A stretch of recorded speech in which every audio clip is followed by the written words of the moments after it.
Day mostly sunny, high 67, and Sunday night clear, a low temperature of 44. For KTUI, I'm Andrew Brady.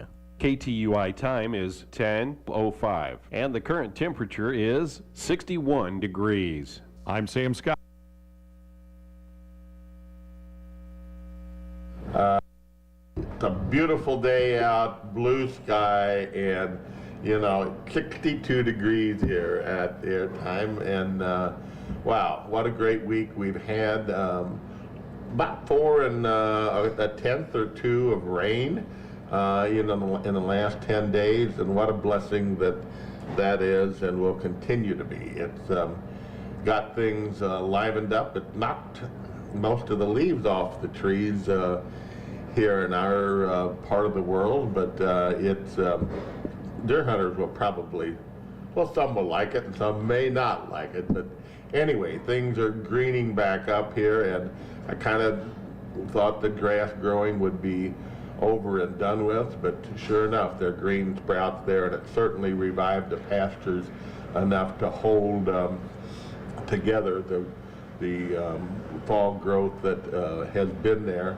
And it is still growing, and it may, because even though we've had some significant frost, the grass has kicked back in, and that's a good thing for grass growers, right, Grace? May have one more cutting. We are going to have one more cutting because the leaves are out there, and they make good free fertilizer for the grass. You know that. Yep, I do. We'll set up and leave it out there, and it's all good. Now I realize that if you're in the middle of the forest, you may not want all those leaves, in your yard, but they're a good thing out here. Hey, it's good to be here today, and it's good for you to be along here on KTUI 1560 AM, 94.1 FM, or possibly you're watching on Facebook Live. If so, good to have you aboard here, and we've got a guest with us this morning. That Teresa Schulte has been here numerous times. She is one of the esteemed hierarchy, of Gascoigne County R2. She is the highest archy of the middle school, and she's the principal. And Teresa, it's good to have you here again this morning, and things are got to be good. We got Thanksgiving coming our way here. Maybe a day or two break, you know what I'm saying? We get a whole week. Be a whole week. We're off that whole week before Thanksgiving. I'm glad you told me that, because now I can go ahead and schedule something. That's right. And I say, well, from the administration point, you're going to be off, so we're going to do this, and this, That's right. They might have some basketball practice, but other than that, they won't have to go to school during the day. And probably not football. Football will be over by then. Unless they... It would finish up the Friday after Thanksgiving. Okay, we make that's it the that state. far. Okay. Yep. So we would hope that would go on. There's no question. And they're in a winning way right now. 5-5 is their record. They beat Westminster last Friday night handedly. And, those are great things. Those are great things for our school, and they're certainly great for the kids that are there. And, you especially appreciate it, for, the upperclassmen, because whatever goes on, at this juncture, winning a place in district is a great thing. Makes them feel proud of their efforts, and for some of them, it's their senior year, then they're done. So just a good way to end their football career or whatever career it is. Yeah. It is. Well, just always a lot going on in school, and I'm not going to preach too much about the elections here, but an important day is coming. You know what I'm saying? Next Tuesday, and I'm not going to sit here and tell you that the most important election that's ever been, because I'm not running. So, Thank gosh. that defines that to some degree, but we have all heard that story, some of us many times, and they all are important. There's no question about it. Being the most or the least important is not even a discussion because they are all important. And politics are no more than setting some trends, you know what I'm saying, and one way or the other in the kind of direction we want to go. And most people in this country don't think that government at all. I mean, the overwhelming majority don't like either thing that's going on because, you know, trending in the right way, you know, is way below 40%, you know, so people want some direction and change. And we have some significant issues, you know, on the ballot here. Not only the people that represent us, which is tremendously important, but also changing our Constitution, which is even more important. You know, and Amendment 3 is one of those issues that, you know, will have an impact, you know what I'm saying, on school policy. It will have an impact on law enforcement. It'll have an impact on the laws that govern us. And make up your own mind, you know what I'm saying, in regard to the marijuana issue, where you're at on that. You know, I have my mind made up solidly, but it's kind of irrelevant, you know what I'm saying, where I'm at on the thing, because I'm not you, you know, but it is a very important issue. I just say get out and vote. Vote your heart, vote your conscience, vote what you think is a positive trend in regard to what you know you're thinking. If you think, you know, laxing our laws, you know what I'm saying, is a good thing, then I guess that's what you do, you know what I'm saying. And if you think that there, you know, should be more stringent laws in some cases between, you know, right and wrong, or what you perceive of that, then you got to go whatever your gut feeling is. So do that, get out and vote.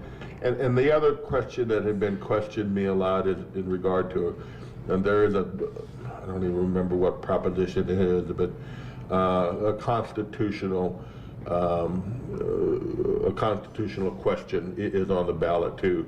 Should we have a constitutional convention, basically? And that, by law, must go before the voters of the state of Missouri every 20 years.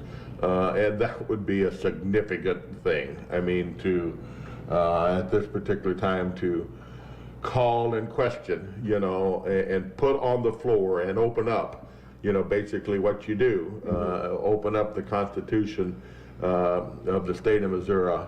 Wow. It would be it would be a interesting time to do that. So, you know, there again, you make up your mind, but you know, think about not only the issues that we believe is important to our Constitution, but the Constitution itself being totally open for debate and reconsideration.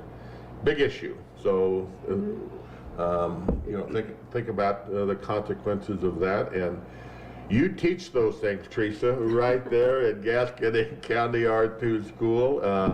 In our civics class, or the 8th graders used to have to pass.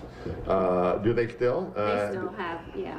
They still have to pass. And, well, yeah, they still have to pass, and then they go to high school, and then they'll still work on that. But, you know, we actually have a civics expo class that our kids are in, and so just kind of an extenuation of the curriculum, because sometimes it's hard to get through all the curriculum. And so when we meet with high school teachers, or our teachers meet vertically, like, what do we need help with? So, like, just trying to close those gaps and making sure that we're getting them all the content and stuff that they need. So they work well together and collaborate and try to make sure that our kids know all the things they need to know, and, you know, with government and just all things, but, you know, how important it is and valuable our government is and the things that we do.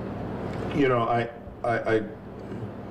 at this, you know, 8th grade level, you know what I'm saying, I seldom have the opportunity to talk, you know, with those. I mean, we do a lot of high school kids here that work, and I have sidebar conversations with them, you know, in regard to, you know, a lot of different issues, but specifically on government and the Constitution. I know that 7th and 8th graders are tremendously intelligent, you know, for the most part of what they do. But I'm not sure how civic-minded, you know, and I'm not sure how proficient they are with understanding, you know, government and the process and voting and elections and those things. Are they pretty well up to speed on what goes on, Teresa? I would say yes. You know, we have student council in our school. Those are like voted like election. They have to campaign. The kids have to vote, and then they have to like we do the inauguration ceremony. So like they learn that, and we have it 6th through 8th grade. And so, you know, typically a kid, if they run in 6th grade, they try to run again in 7th grade, and you have the same kind of kids that seem like that's their interest. They like to do that. So, you know, I feel like they do have a good grasp on it. Obviously not to the degree at high school level, but a grasp of what it looks like, what it feels like, what it's supposed to do. And so like hopefully then as they get older and become of age to vote, they can have their say. You know, we always say like if you don't vote, you can't complain, or you don't have a choice. So here's the time to say your voice. If you don't, then you can't disagree with what happens, you know. So I feel like we do a pretty good job with that. And so like our student council, you know, we have a president, a vice president, a secretary, a treasurer, chief officer, and so like they have to take the notes, and you know they're a voice. They come to me or to their sponsor, hey, can we do this, and present why, and then you know they get input from their classmates. So I feel like we try to foster that so that they can learn that, and not only in the content of their classroom, but just as a whole, as a building. And of course, boys state, girls state, you know what I'm saying, is at a little higher level, correct? Yeah, that's like their sophomore year, I think, in high school. But that's not that far away, No. and then they set up the mock government. So those that are truly interested, you know, and possibly the leaders of in that particular field, they can learn the full gamut there because they go through the entire process, elect you know, people, and have mock legislatures, and you know, across the board. So you know, very interesting. We do have a kiddo who states they're going to go to Harvard. So when they graduate and they've looked at like all that, what that looks like, and you know, I've gone to some leadership conferences over the summer. So super excited. I jokingly tell that student, you know, when you're the president, remember who your favorite principal was. So they say, okay, you know. Exactly. So, but I think that's impressive that, you know, as an 8th grade student, they know that that's what they want to do. And then that's just kind of their attraction to government and to law and things like that. So. And you know, it's where it really kind of would be wonderful if it happens to some degree that people, kids, have a vision of what they want to do at that particular level. We had recently hosted the 4th graders from Herman and Owensville here on Soil and Water Conservation Day, and we had you know, agriculture booths set up all over in regard to, you know, cattle and sheep and pigs, and you know, talked about vineyard and farm safety and pasture rotation and conservation, you name it. Fishing, you know, they even did conservation, did some fishing and have exposure to that. But I told them at 4th grade just where I think their mindset might be, because even in my 4th grade, I had visions of what I wanted to do when I grew up, you know, and they held pretty true, you know, in regard to what I wanted, and you know, realize that, you know, I was talking to 4th graders here, you know what I'm saying, but it's being implanted. Seeds are being planted in regard to that, and you know, of course, I'm passionate about agriculture, you know, as a whole, and you know, 70% of all the GDP in the entire world is rooted in agriculture. Right. So whether you want to be an attorney, whether you want to be a teacher, whether you want to be whatever, there is a place in agriculture for you if you want to be in science or whatever. Absolutely. I heard a lot of positive feedback from the field trip. It's not my building, but like a lot of positive parent comments and teacher comments. So I know they really appreciate you guys doing that, because it's not, I mean, it takes a lot of time and effort, so I know that they appreciate that. I didn't do much. But everyone came together though, that's the thing, They give come up time together. and, yeah. So positive, and Yeah. and the administration and the community as a whole Yeah. made that a great day, because they had not only a lot of kids, there was a lot of adults give their time and energy here to teach these particular 10-minute section or 20-minute, whatever it was, 15-minute segments on. Grace, you taught viticulture, didn't you? Vineyard. Yep. Did you pass everybody? to. Huh? Tried to. Did you pass everybody? I think so. Mine was one of the more boring sessions, though. They like the animals. Well, I know. Or the fishing, you know And what the I'm fishing, saying? yep. That, you got to make it interesting. I tried. So, I wanted to touch base with you in regard to we're a year out of, well, we're not out of COVID, but Yeah. the last 2 years, had been a challenge without a doubt. Hopefully, some of those challenges in regard to COVID had subsided, but it's a mark forever, without a degree. How are our kids doing? In regard to the the COVID situation and the policies that we have, is there a remarkable difference in their performance, in any way at this juncture, and if so,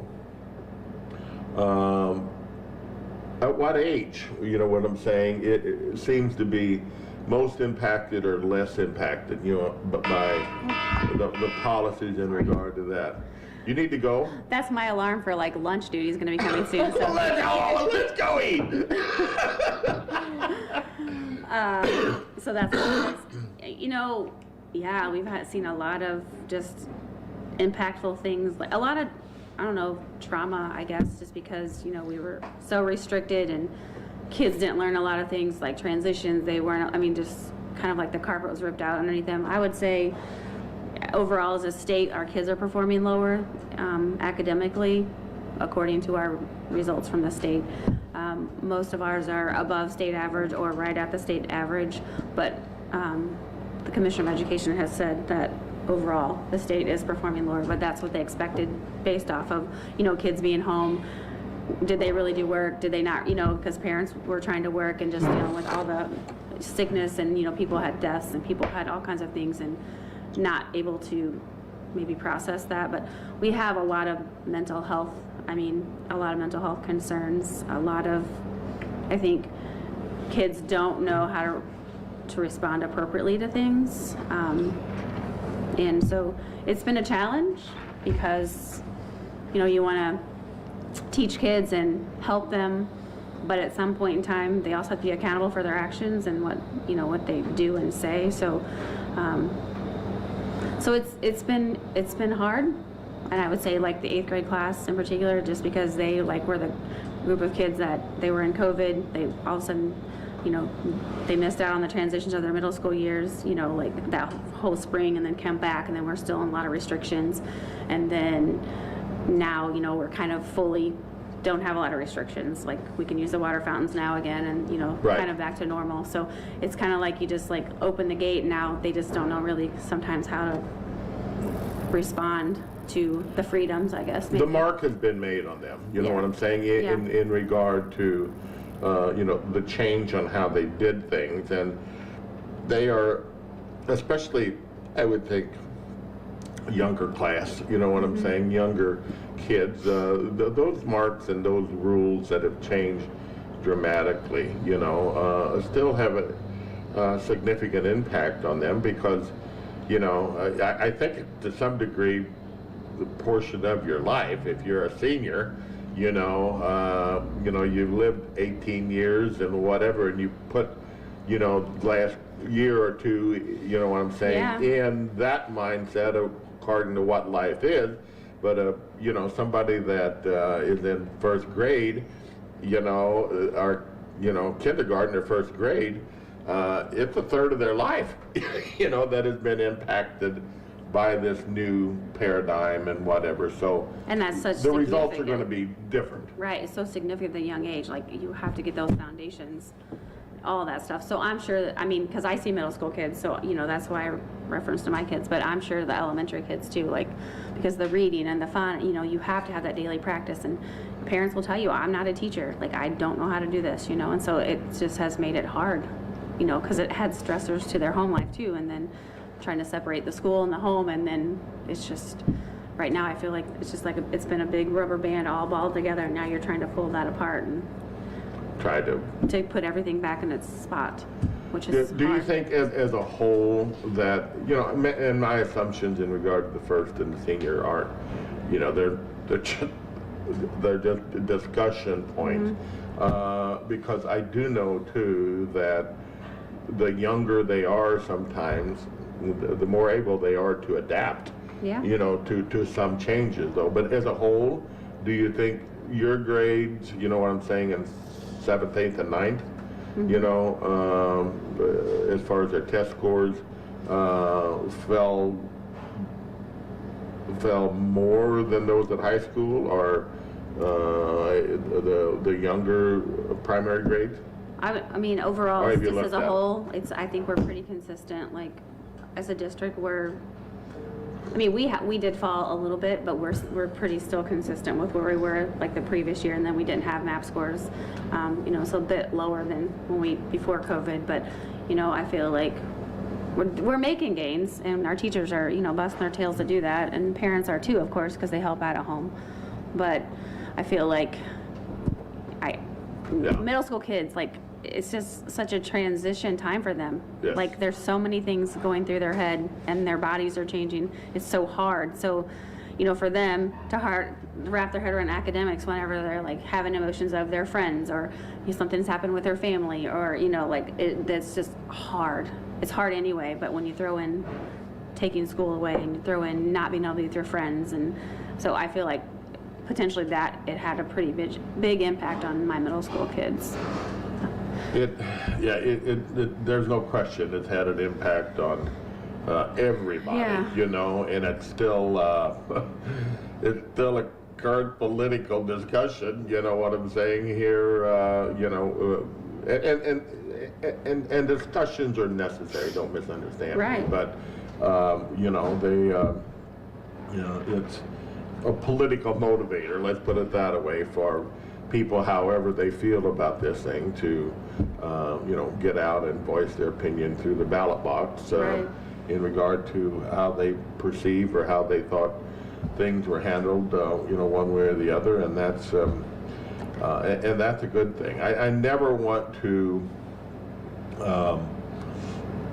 quit talking about something, although there's some things I wish I could. But discussions are important, you know. But you know, they have to be relevant, you know. Right. But I don't guess they have to be either. That's freedom of speech. But I felt like it also has brought out like I don't care attitude anymore. Like, it doesn't matter, and so people don't really see the value in a lot of things sometimes, and so like it's kind of developed some laxness, and so like I don't know how else to explain that, but yeah. you know, like, it doesn't really matter what I think is going to happen. And so like people just kind of get defeated, or like I don't know what, but I feel like that's kind of a deterrent in there too. Right now, people are trying to get over that, like the confidence, or like I don't know what it is, but You know, no, it's there, and you know, there has always been, you know, differences of opinion in education, and there always will be. You know what I'm saying, in regard to what books are allowed to be taught from, and Right. read and kept in the library. What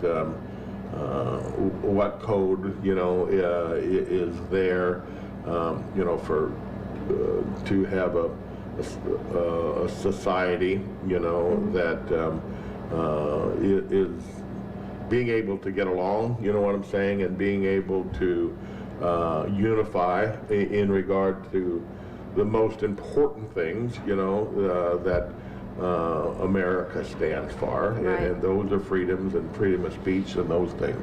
And I'm not going to put you on the spot here, but I am going to ask you, if in your school, one of the things, Teresa, I bet you over the past 2 months that, and I told him when I had an administrator here, I was going to ask them, but over the last 2 months, there's this internet thing, out here in regard to the cat people, and that's all I know how to call them, that are kids, in different locations right close to us, that the rumor is that there's cat people, that, dress up as cats and, go around purring and doing whatever. Now, I'm going to say that when I grew up, Catwoman was a pretty impressive character. You know what I'm saying? She was there, and there was still there.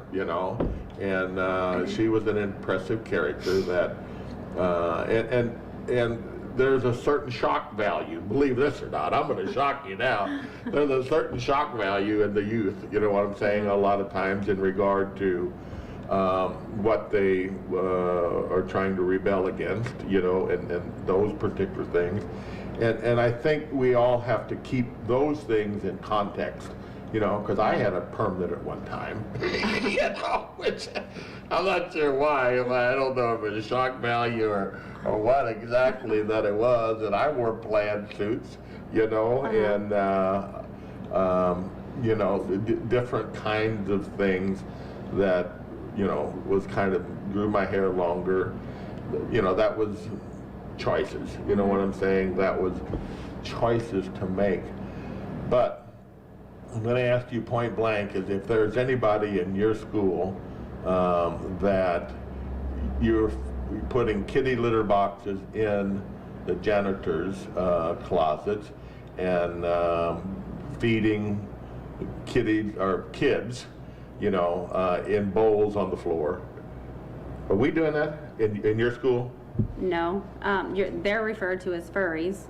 Is that what they're referred to? But no, we do not do that. We do not have cat litter boxes, and we do not feed children off the floor. I mean, our job is to keep kids safe and provide a good learning environment, and we don't do that. We have restrooms, we have lunch tables, we have trays, lunch trays. That's what we do. Thank God, Teresa Schulte. I appreciate that, because you wouldn't believe how many people have asked me, in regard to that. And you can't speak for everything, you know what I'm saying, but you can speak for your building and what's going on there in our school and in our school system. And obviously there's discussions at every level, in regard to if this absurdity is happening in our district, or in our school. It's not happening in our district, I can confirm that. So, that's the thing, you know what I'm saying, because, you work for the school system, you know what I'm saying, but this is not good, you know what I'm saying, in our classroom for when we look ahead. People have confidence in Gascony County or the Gascony County school system as a whole. They have confidence in our board, they have confidence in you as an administrator, and I think I have to, as a one-time leader, you know what I'm saying, and probably not no more, but just as a citizen, you know what I'm saying, to stand up and condemn those, and people come out and say, this is absolutely happening. We heard.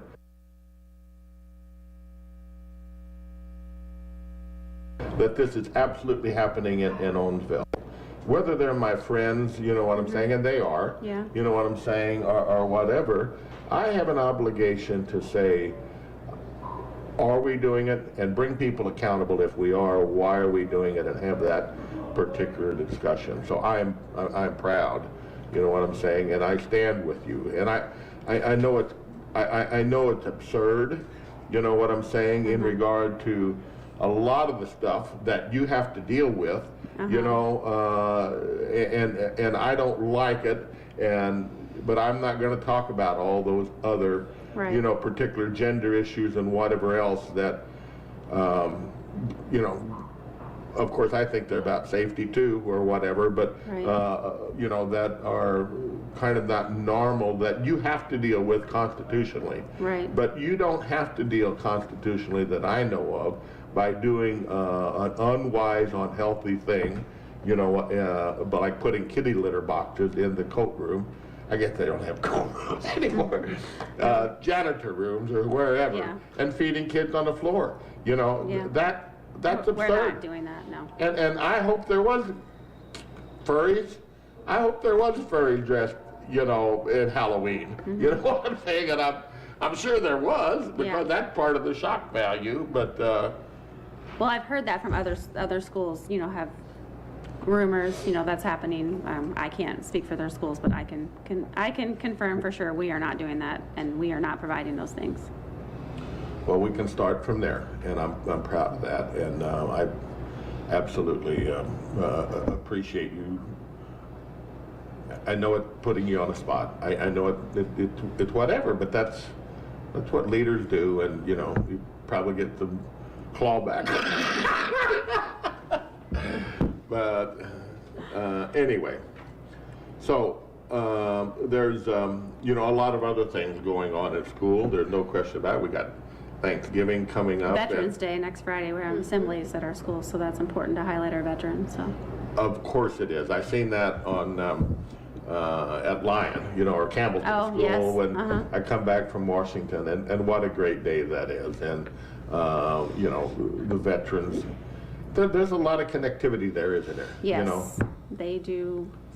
I mean, they support us in so many ways. We just need to show them this one day for sure, every day, but, you know, just how appreciative we are, what they do and what they've done for us and what they continue to do for us. I mean, they just do so many things, and they just love our kids and they love our community. So, you know, They do. I'm just. They fought for it. They died for it. Right. You know, They they come in, they're so proud, Spilled the and blood. they're just, you know, it makes me get goosebumps when they come in and they're all there, and just so thankful that too. we have them. So I'm excited for next Friday. They start at the middle school at 8:45 and we have a light breakfast like muffins and things like that. Go to high school at 10, have a assembly, and then lunch. Then they go to OES after that at 1. They have like some cookies and things like that, and then I think they're going to Gerald on the day before, on the 10th. At afternoon to do some celebrations too. So they go to all of our buildings, and we just want them to know how thankful we are for them and appreciate them. And let me say, I think it is so positive and such an upward trend, you know, because we didn't have Veterans Day appreciation when I went to school. You know, it just wasn't there. But connecting those kids with veterans, you know, but connecting those kids with other educational steps, such as the 4th graders out here, such as, you know, in the real world, is so important. So important, because that connects, you know what I'm saying? And, you know, those kids take home, you know, and internalize veterans. And I think some 4th graders internalized, you know, on the farm here or whatever. And that becomes a tremendously important value to them as they age and bring things into realization. Yeah, and our student council runs that program at our school. Like, they greet, of course, you know, we're there, I'm there, but they greet them, they do all the talking, they do all the presentation. So I feel like that's super important too. And you know, our 7th grade students wrote an essay for the VFW women do like a essay contest every year in conjunction with this. So they just came and picked those up, you know, yesterday or Tuesday. And so, like, you know, we have kids participate in that way, and so they'll announce the winner of that contest, and it's always about veterans or like why you're proud of America, you know. So we do incorporate that, and hopefully, I know they appreciate it. So the year we couldn't have them come in was quite the bummer, because, you know, they couldn't come in, so that stunk. And so. it hurt them both. Yeah. You know, both the Right. veterans and the kids.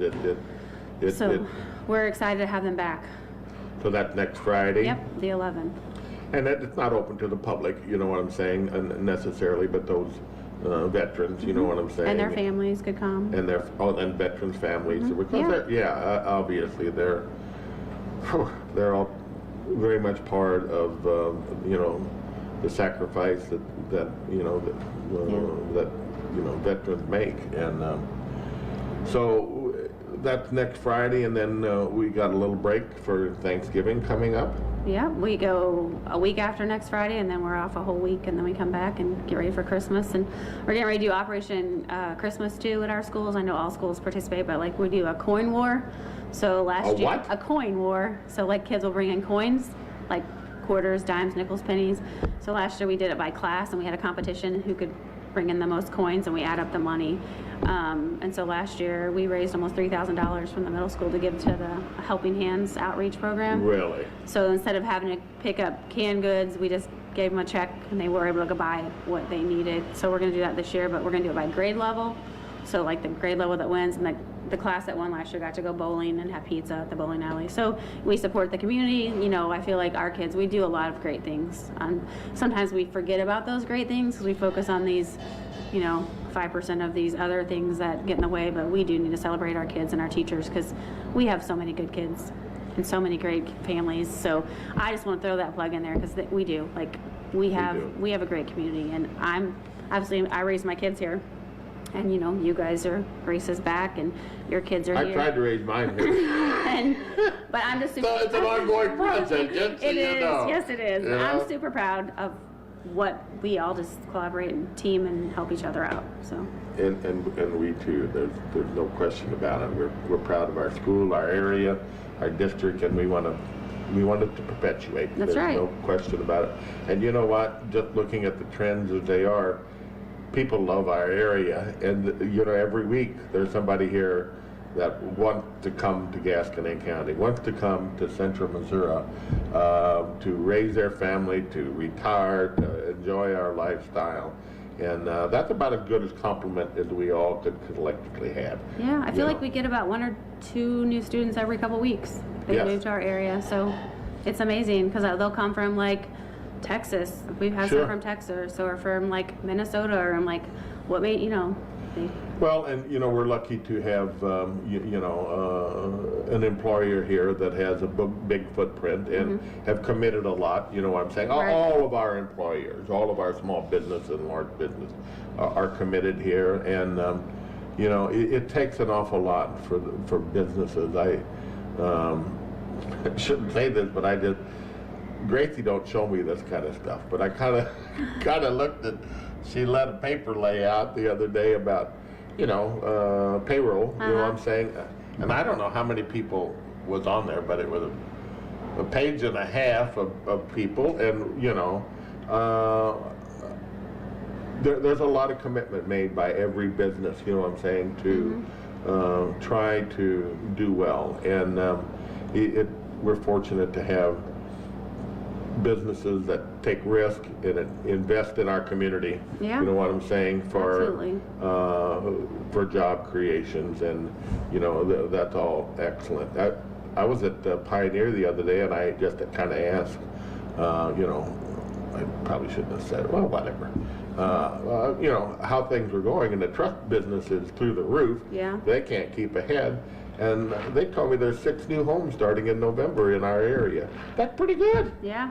That's extremely good. You know what I'm saying? You know, being the climate that we're in and what's going on, but that's because people are feeling positive about where they are and the choices of coming here, and that speaks well to everybody involved in those institutions here to make it so. Right. You know, so.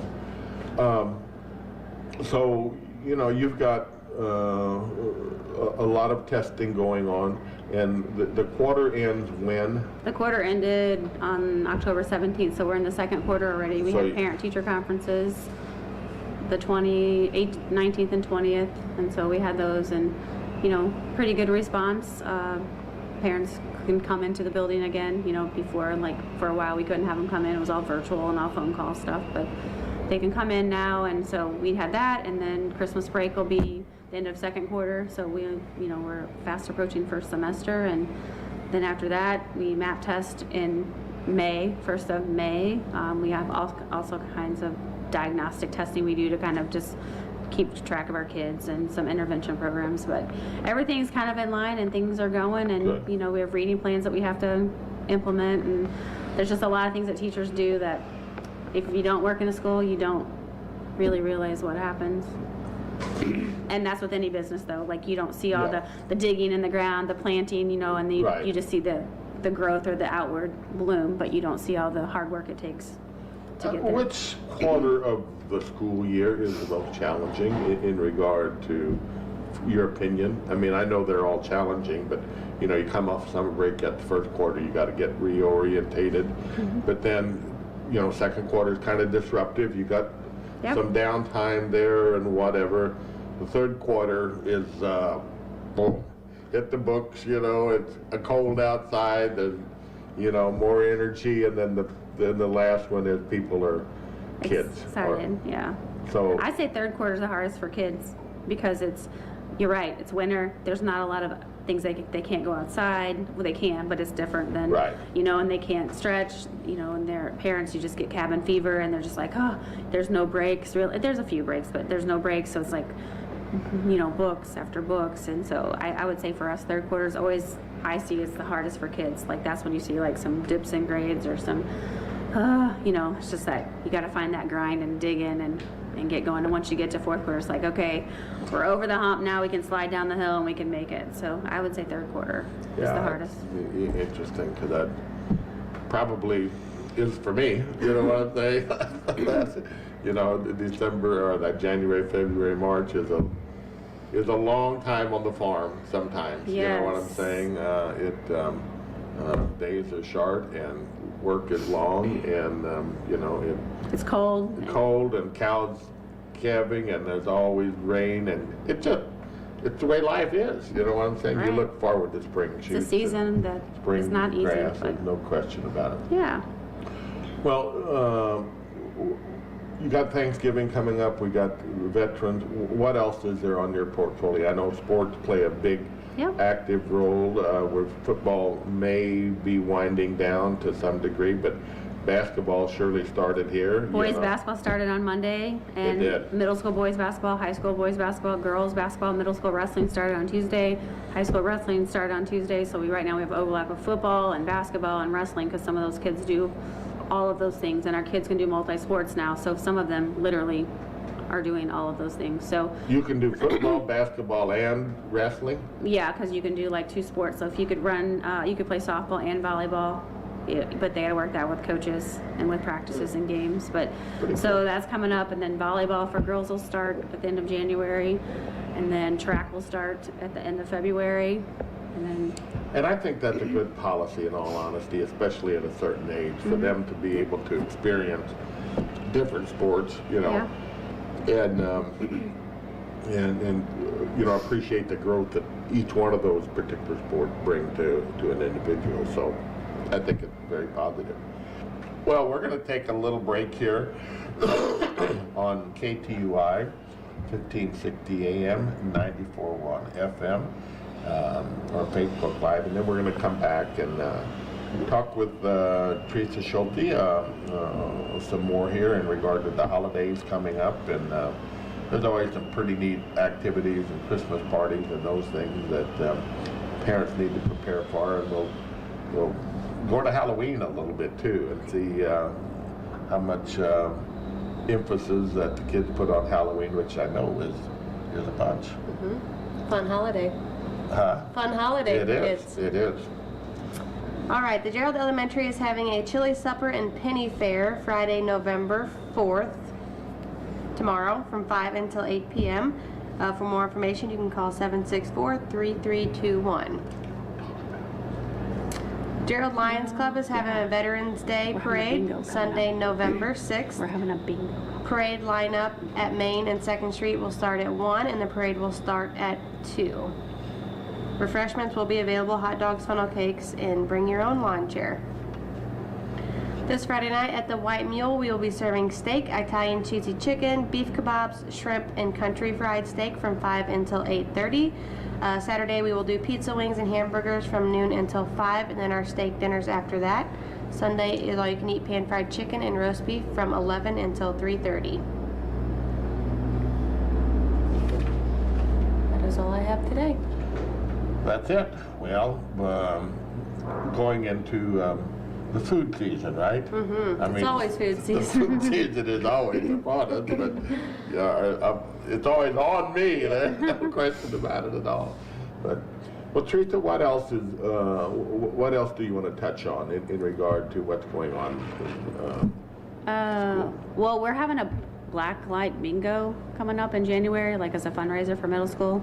We've done things like sell products and things like that. We have a 5100 account, and that just goes into this account. We do things for kids, like take them bowling if they win the coin war contest, buy them pizza. We get things for our kids. So we haven't done a fundraiser for a few years now because of COVID, and I just felt like people were overwhelmed. So we're doing that, and so we'll have tickets soon to sell for those. So we're excited about that, and hopefully people will come out. I know people like to play bingo, so it'll be on a Saturday night in February. So again, maybe that third quarter blues will get people out and they can have something to do. So we have that coming up. And I just wanted to highlight too, last weekend was youth season. I know we have a lot of great people that put a lot of work into that. Like we had at the Herman Rod and Gun Club, they had a big thing set up for kids. And a huge thing. Yes, huge. And then they had one at the gun club in Owensville, for our kids, and just promoting that, because that's such a life skill, and just like the love of outdoors, and just, such a special time for families. So I just wanted to throw a plug out there and tell them thank you, because I know at Herman they had over $40,000 worth of gifts and donations. That's pretty substantial, I mean, and there were some pretty big bucks that came in. Actually, Campbell had gotten one, so we went there.